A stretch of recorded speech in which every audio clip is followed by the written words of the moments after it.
راستہ ہے. جانتے ہو جب جہنمی لوگ جہنم میں چلے جائیں تو جہنمی لوگ رو رو کر کے کلپ کلپ کر کے اللہ سے ریکویسٹ کریں, اللہ سے گزارش کریں. کیا گزارش کریں گے؟ ربنا اخرجنا منها فإن عدنا فإنا ظالمون. اے اللہ ایک بار تو ہم کو جہنم سے نکال دے, ہم وعدہ کرتے ہیں اب کوئی گناہ کا کام نہ کریں گے, اب تجھے کوئی ناراض کرنے والا کام نہیں کریں گے. اے اللہ ایک چانس ہمیں اور دے دے, اگر اب پھر سے اگر ہم نے کوئی گناہ کیا تو تو جو سزا دے دے ہم کو منظور ہے. اللہ کیا جواب دے؟ قالت سووا فيها ولا تكلمون. اللہ فرمائے گا نہیں نہیں تم ذلیل ہو کر کے اسی جہنم میں رہو, ولا تكلمون تم مجھ سے بات مت کرو. اللہ کہے گا بات مت کرو, خبردار مجھ سے بات کرو. کل جب اللہ یہ کہے گا مجھ سے بات مت, اس دن ہماری کوئی بات اللہ کی مانی نہیں جائے. آج تو کم سے کم اللہ ہم سے یہ تو کہہ رہا ہے کہ مجھ سے معافی مانگو. آج تو ہمارا رب روزانہ رات کے آخری حصے میں آسمان دنیا پر نازل ہوتا ہے اور ہم سے کہتا ہے کہ میرے بندوں مجھ سے معافی مانگ لو, میں تمہیں معاف کروں, مجھ سے توبہ کر لو, میں تمہاری توبہ قبول کروں. آج تو وہ ماننے کو تیار ہے اور ہم منانے کے لیے تیار ہیں. تو میرے بھائیوں اگر ہم گناہوں سے بچنا چاہتے ہیں تو ہم یہ بات یاد رکھیں کہ ہمیں موت آئے گی اور ہمیں اللہ کے سامنے پیش ہوگی. اور ہم یہ بھی یاد رکھیں کہ ہمارے ایک ایک عمل کو ریکارڈ کیا جائے. ہم اکیلے میں جو کام کرتے ہیں وہ بھی ریکارڈ ہو رہا ہے, پبلک کے سامنے جو کام کرتے ہیں وہ بھی ریکارڈ ہو رہا ہے. وَإِنَّ عَلَيْكُمْ لَحَافِظِينَ كِرَامًا كَاتِبِينَ يَعْلَمُونَ مَا تَفْعَلُونَ. میرے بندو ہمارے فرشتے تمہارے اوپر مقرر ہیں, وہ تمہاری ایک ایک حرکت کو نوٹ کر رہے ہیں, ایک ایک حرکت کو ریکارڈ کر رہے ہیں. ما يلفظ من قول الا لديه رقیب عتید. تیری زبان سے جو بھی لفظ نکلتا ہے وہ ریکارڈ کیا جا رہا ہے, وہ نوٹ کیا جا رہا ہے. دنیا میں سونار کا ترازو جو ہوتا ہے وہ سب سے خطرناک ترازو ہے. سونار کے ترازو پر اگر عورت کی ناک کی نتھیا بھی رکھ دی جائے تو ترازو بتا دے گا کتنے ملی گرام. اللہ کا ترازو کیسا ہوتا ہے؟ اللہ کا ترازو جانتے ہو کیسا ہوتا ہے؟ وَنَزَعُ الْمَوَازِينَ الْقِسْطَ لِيَوْمِ الْقِيَامَةِ. قیامت کے دن ہم انصاف کا ترازو رکھیں گے. وَإِنْ كَانَ مِثْقَالَ حَبَّةٍ مِّنْ خَرْدَلٍ أَتَيْنَا بِهَا. ایک رائی کے دانے کے برابر بھی تم نے کوئی عمل کیا ہوگا, اس انصاف کے ترازو پر وہ سامنے آ جائے گا. وَكَفَىٰ بِنَا حَاسِبِينَ. میرے بندو تمہارا حساب ہم لیں گے, ہم لیں گے.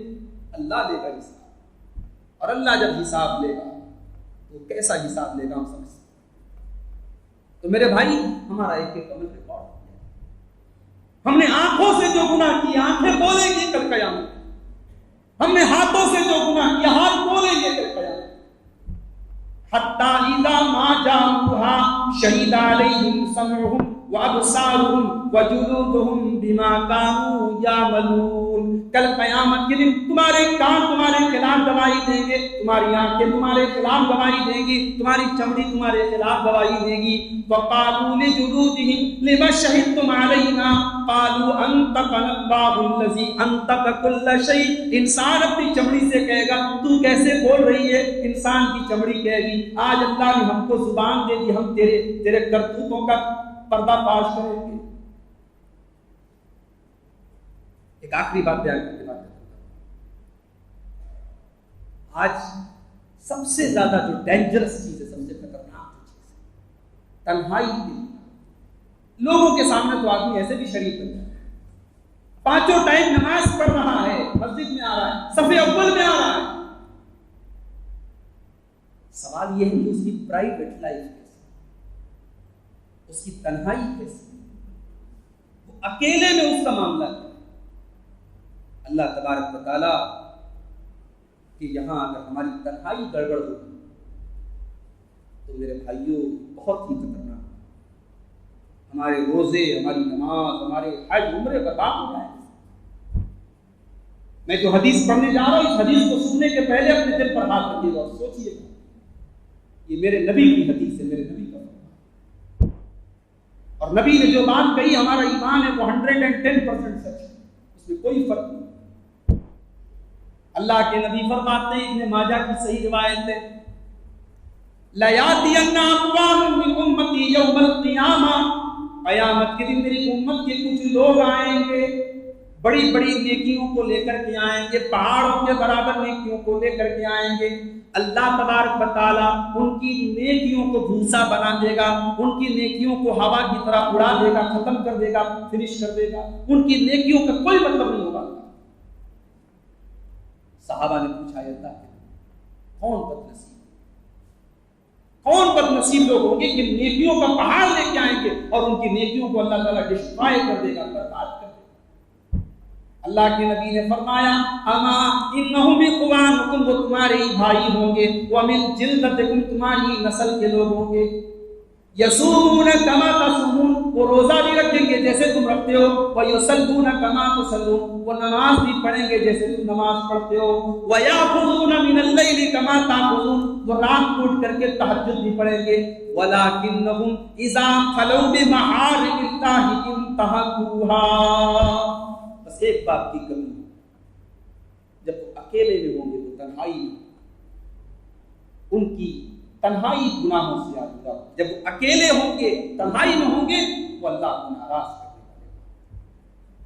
تو میرے بھائیوں، گناہ کو کبھی حقیر مت سمجھو۔ آج کتنے گناہ ہیں اس کو گناہ سمجھتے ہی نہیں۔ حضرت ابو سعید خدری رضی اللہ تعالیٰ عنہ، اللہ کے رسول کے بڑے جلیل القدر صحابی ہیں، وہ اپنے دور کے لوگوں سے کہتے ہیں، مسند احمد کی روایت ہے، کہتے ہیں کہ انکم لتعملون اعمالا ہی ادق فی اعینکم من الشام، کہتے ہیں کہ تم لوگ بہت سا ایسا عمل کرتے ہو جو تمہاری نظر میں بال سے بھی زیادہ باریک ہے، یعنی تمہاری نظر میں بہت ہلکا ہے، بہت معمولی ہے۔ کننا نعدها علی عہد رسول اللہ صلی اللہ علیہ وسلم، لیکن اللہ کے رسول کے دور میں ہم اس کو ہلاک کرنے والا گناہ سے ہمیشہ ڈرنا چاہیے، گناہ کو کبھی انڈر اسٹیمیٹ نہیں کرنا چاہیے، ہلکے میں نہیں لینا چاہیے۔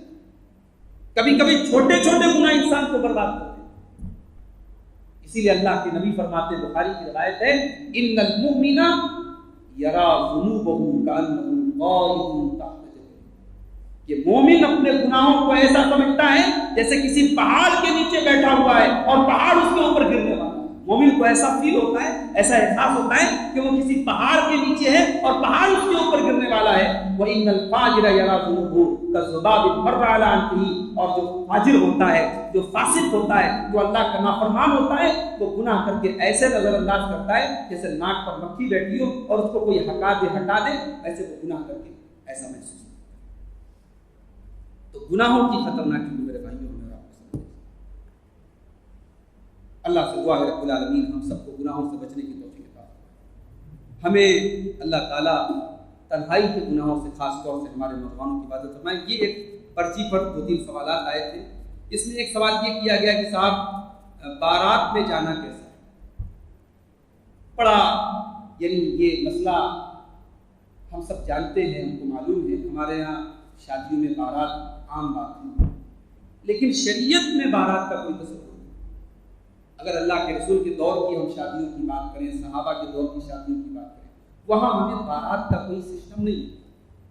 وہاں نکاح ہوتا تھا، لڑکا والے جو ہے لڑکی والوں سے بات طے کرتے تھے اور اس کے بعد رخصتی ہو جاتی تھی 2-4 لوگوں کے ساتھ، وہاں 40 لوگوں کے ساتھ، 100 لوگوں کے ساتھ بارات لے کے جانا اور لڑکی والوں کے جا کے باقاعدہ دعوت اڑانا، اور اس کے بعد یہ لمبی چوڑی جو رسمیں ہمارے ہیں، یہ دراصل ہندوانہ، چونکہ ہم لوگ ہندوستان میں ہم میں سے بڑی تعداد میں کنورٹ ہوئے ہیں، تو اس ماحول میں رہنے کی وجہ سے ان کی کلچر کو ہم چھوڑ نہیں سکتے۔ تو جو جہیز والی رسم ہے، بارات کی رسم ہے، لڑکیوں کو پراپرٹی میں حصہ نہ دینے کی رسم ہے، یہ ساری چیزیں ہم نے غیر مسلموں سے اس کو لے۔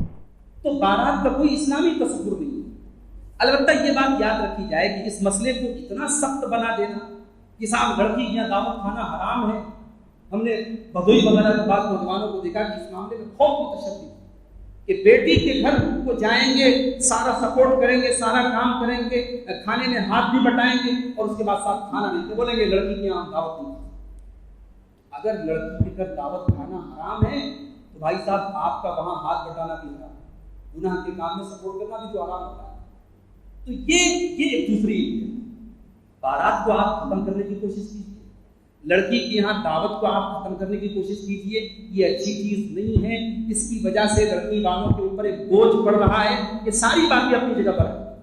لیکن میں ایک سمپل سا سوال آپ سے کروں کہ آپ نے بنا کسی وجہ کی، کوئی وجہ نہیں، آپ نے اپنے گھر مجھے دعوت دی، میں دعوت کھا سکتا ہوں کہ نہیں کھا سکتا؟ تو کسی کے گھر دعوت کھانے کے لیے دلیل کی ضرورت نہیں ہے، کوئی اپنی خوشی سے کسی کی دعوت کھلا سکتا ہے۔ تو اگر لڑکی کا باپ اپنی خوشی کے طور پر 100 لوگوں کو دعوت دے رہا ہے تو اس میں کوئی حرج کی بات نہیں ہے، لیکن یہاں مسئلہ یہ ہے کہ یہ رسم بن چکی ہے، لڑکی کے گھر دعوت ایک رسم بن چکی ہے، اور اس کی وجہ سے سماج میں نکاح مشکل ہو رہا ہے۔ لڑکی والوں کے لیے کتنے لوگ تو قرضہ لے کے شادی کرتے ہیں، لڑکی کی شادی قرضہ لے کے ہو رہی ہے، مسجدوں میں لوگ آ کے بھیک مانگتے، چندہ مانگتے انسان میری لڑکی کی شادی، تو یہ غلط ہے۔ اسلام نے بیٹی کی شادی کو بالکل آسان کیا ہے، ہم نے اپنے رسم و رواج کی وجہ سے اسے ایسا مشکل کر دیا کہ آج جو ہے لڑکی کی شادی کرنا زندگی کا ایک کارنامہ مانا ہے۔ یعنی آدمی جب اپنا کارنامہ گناتا ہے، میں نے مکان بنوایا، میں نے یہ کیا، پھر کہتا ہے میں نے لڑکی کی شادی کی، 4 لڑکیوں کی شادی کی، یعنی یہ اتنا مشکل کام ہے کہ لوگ اس کو اپنی زندگی کی اپلبدھی بتاتے ہیں، اپنا کارنامہ۔ تو بیٹیوں کی شادی کو مشکل مت بنائیے، ان رسموں کو توڑیے۔ البتہ یہ ہے کہ اگر کوئی خوشی کے طور پہ بیٹی والے اگر اپنے گھر بھی کچھ مہمانوں کو بلا کر کے دعوت کھلاتے ہیں، کوئی حرج کی بات نہیں ہے، اس کو ہم غیر شرعی یا حرام نہیں کہہ سکتے۔ ایک آخری سوال اس میں یہ تھا کہ ایڈوکیٹ فیض سید صاحب کا بیان سننا صحیح ہے یا نہیں؟ ایڈوکیٹ فیض سید صاحب ایک دائی ہیں، ایک بردر ہیں، تقریر کرتے ہیں، لیکن وہ باقاعدہ طور پر عالم دین نہیں۔ اب ان کی تقریروں میں بہت ساری ایسی چیزیں پائی گئی ہیں جو غلط ہیں، اور جس پر علماء نے اعتراض کیا کہ یہاں غلط ہے، کچھ چیزوں سے انہوں نے رجوع کی۔ تو میں کسی کا نام لے کر کے آپ سے یہ کہوں کہ ان کو مت سنیے، ان کو مت سنیے، اس سے بہتر ہے کہ میں آپ کو یہ ریکمینڈ کرتا ہوں کہ چونکہ آپ جب تقریر سنیے تو علماء جو پراپر چینل سے آئے ہیں۔ بھئی ہمارے محلے میں بے ڈگری والا ڈاکٹر بھی ہے اور ڈگری والا ڈاکٹر، لیکن اگر ہم کوئی سیریس بیماری میں مبتلا ہیں تو ہم بے ڈگری والے کیا نہیں جاتے، ویسے بے ڈگری والے کو ایسے بھی نہیں جانا چاہیے، لیکن اگر سیریس میٹر ہو تو ہم ڈگری والے کے یہاں جو اسپیشلسٹ ہے اس کے پاس جاتے ہیں کہ بھائی صاحب اس نے پڑھا ہے، اس کے پاس علم ہے، نالج ہے۔ ہارٹ کا مسئلہ ہم کارڈیولوجسٹ کے پاس جاتے ہیں، لیور کا مسئلہ ہے ہم گیسٹرولوجسٹ کے پاس جاتے ہیں، جو جس کان کا مسئلہ ہم ENT والے کے پاس جاتے ہیں۔ تو اسی طریقے سے دین کا مسئلہ ہے تو آپ علماء سے پڑھو۔ اگر ہر ایرا غیرہ نتھو خیرہ مطلب وہ تقریر کر سکتا ہے، وہ بیان کر سکتا ہے، وہ لیکچر دے سکتا ہے، تو وہ جامع سرجیہ کو تو بند کر دینا چاہیے، ہے بلا وجہ لوگ پریشان بنے، کروڑوں روپے خرچ ہو رہا ہے، مدرسوں کو بند کر دینا چاہیے۔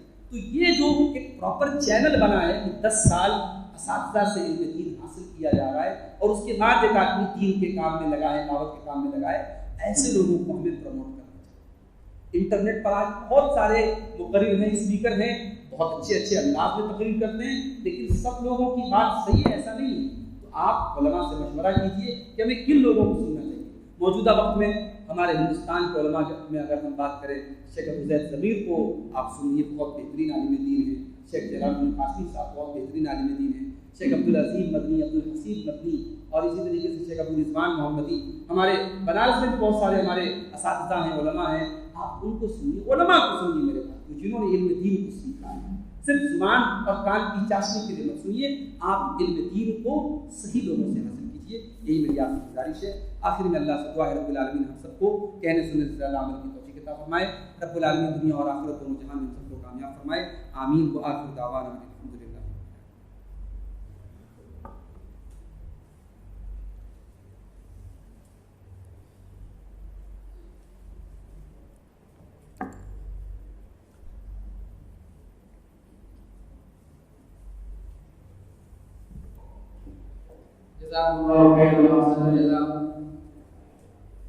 گناہ کی اور ناکی پر فضیلت الشیخ عبدالغفار صاحب سے خطاب سن رہے تھے۔ ساتھ ہی آج کی اس مجلس کے اختتام